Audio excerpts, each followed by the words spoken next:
So, Miguel, now I want to get into the final segment. But before that, I introduced this another segment. I call it Know Your Host, where I give my guest an opportunity to ask me a question. Although I know you have asked me a couple of questions on your podcast, Yeah. but if there's anything else you want to ask me today, please go ahead. Okay, question for you is if you could redo your immigration journey to Canada, what would you do differently? I think I've thought about that. I will do nothing differently. I will not. I think I am absolutely okay and absolutely grateful howsoever the things unfolded. The only thing, one tiny thing would be I will tell my younger self, the person who came, Gurasis who came the initial months, that work somewhere, like even if you get like 2 hours a week, just to work somewhere. Because to be honest with you, I was so occupied with my studies because my college was 5 days a week, and Yeah. even on the weekends I was just going to the college for the group meetings, group projects. And I absolutely love my program, and I feel like my program is what prepared me to get into the workforce. But I think I would say that Gurasis, that at least work somewhere for 2 hours if you can a week, not because you needed that money. Of course you did.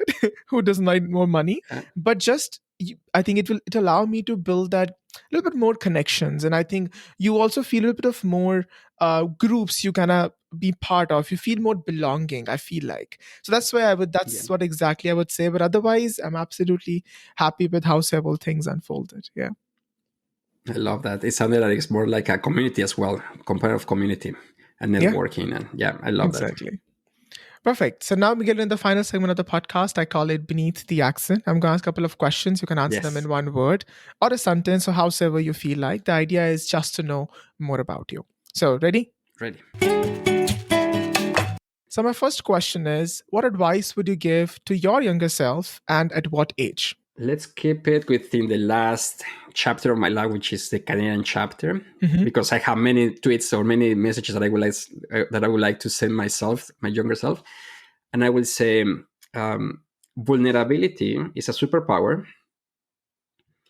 Gratitude is your compass, and mentorship is what is going to transform your life.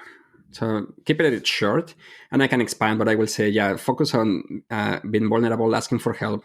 Focus on gratitude because there is no point in comparison with others. That's a waste of time. It's impossible to compare with others because so many different factors. Just compare with yourself. And mentorship, there is power in mentorship. But to get to mentorship, you need community, you need networking. So you need to learn to those two skill sets.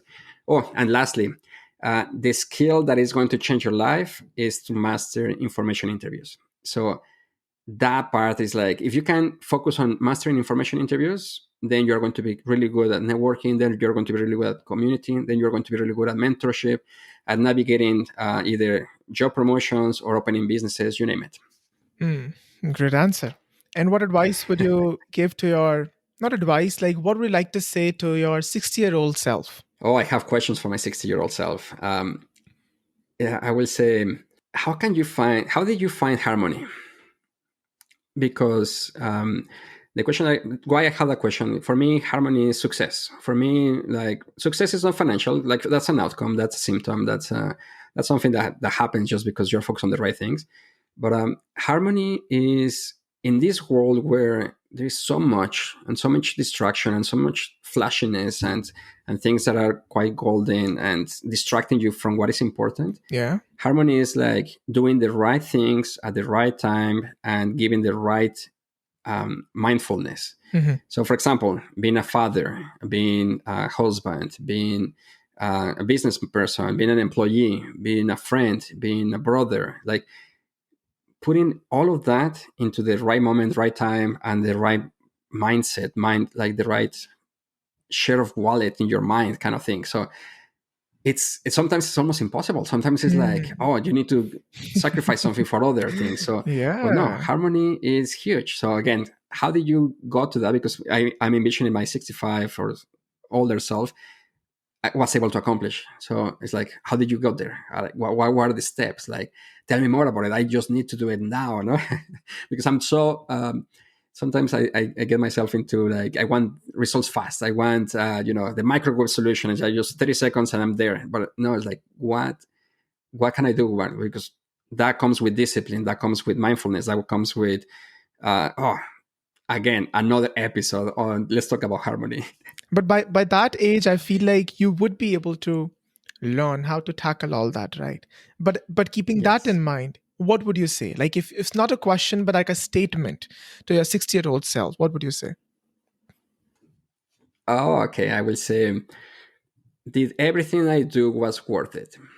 Again, another question. I guess I talk with question. I Okay. know. I will say something like, I hope this worked, or I like, yeah, like I hope the outcome of this was meaningful or significant, or I wish I knew better, but this is with the information I had, I did all of this. So something like that. Okay, we'll go past that. Okay, tell me about Yeah. one dish from your home country that always brings you nostalgia. Oh wow, mole. Mole is like an Indian curry, well, Mexican curry, Mhm. which is made with so many different spices and so many different ingredients. The reason it brings me nostalgia is because my grandma used to make it by herself and on scratch. So it takes hours, sometimes days, to make it, and it's delicious. It's quite flavorful and quite complex. So sometimes people ask me, can you describe yourself with one dish? I will say mole, just because of that. It has so much, and it tastes so different whenever you try it. And yeah, it's beautiful. It's amazing. It's my go-to, my recommendation if you want to try some Mexican cuisine, mole. Okay, perfect. Tell us about your first friend that you made in Canada and how did you meet them? Oh wow! First friend in Canada was at church. Okay. Um, I started going to a church, and just by being genuine, by being myself, I was not looking for a job at church. I was not have a hidden agenda or anything like that. I was just like there just to listen to the sermon, to volunteer, to whatever. And I think that freedom allowed me to be myself and be genuine, and that helped me to create a great relationship. And then, without looking for it, that friend became pivotal to for me to have my biggest career promotion in my Canadian experience, like in That's my Canadian incredible. journey. Are you still in touch with them? Yeah. Yes. Yeah, okay. Perfect. Tell us about this one Canadian tradition that you have adopted wholeheartedly. It's been like more than a decade you are here. So tell us about that. That you have any certain tradition, certain festival in Canada that you have adopted. When I was living in Toronto, I visited all of them. Um, I love the Greek one. I love the Poland that I had back in Blur. Um, my favorite, I would say, the Greek festivals, just because of food. Again, I've heard you that win before, me yeah. with food. Yeah. Yeah. Yeah. Okay. So what's something that you ate for the first time in Canada? Oh, wow. Memory lane. The first thing that I ate in Canada was sushi. Okay. Yeah, it was a restaurant in Toronto. And I was like, oh, let's try it out. And it was pretty good. Okay. And do you continue to love sushi or have you just stopped? Yes, Okay. I loved it. The difference is that sushi in Mexico is very different. Hmm. They put chocolate, they put mango, Chocolate. they put, Hmm. yeah, sometimes it's different flavors, very rich. Again, I guess it's part of the culture where let's test it out, let's see if it works. And yeah, it's amazing. Again, imagine sushi with mango, imagine sushi with pineapple and different flavors. So, of course, the restaurant I went, it was more Japanese, and the flavors were just straight. Very authentic. And I was like, oh, exactly, very authentic. So I was like, oh, and that reminded me of a trip where I went to Japan, and I was like, yeah, it tastes like Japanese sushi. So yeah. So my next question is if you had to describe yourself as any creature, what would it be? Wow, these questions are quite cool, Gracie.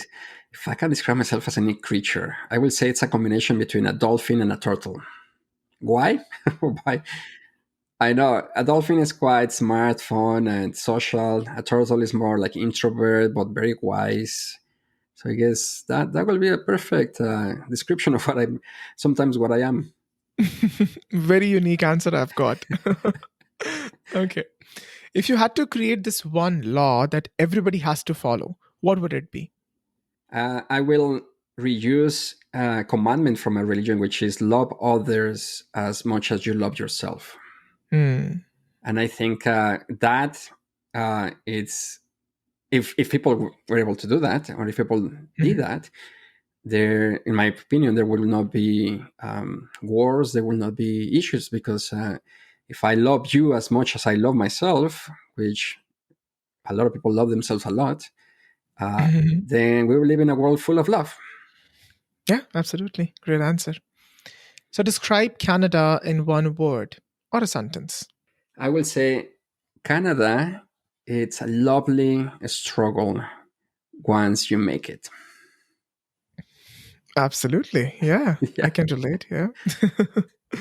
So finally, if you could leave me with one piece of advice, what would it be? Oh boy, I see you as a mentor. So if I can give you a Oh piece my of God. advice, yeah, my piece of advice for you is you are focusing on the right thing and you are doing it at the right moment. Um, my question is, can you do more? And Mm, I know it's not a piece of advice; it's more like a challenge. And potentially the answer is yes, potentially the answer is no. But it's why always focus on more because growth mindset. So it's like what else is out there for you? And if you can, if you have done all of this with so little, I'm just wondering what else can you do, which is impressive, mm. and I would like to see more. I actually love that. That's a great way to uh, push me to push my own limits, to go Yeah, beyond my limits. That's a great way to say that. But once again, it's Miguel, so you can expect a question from a question.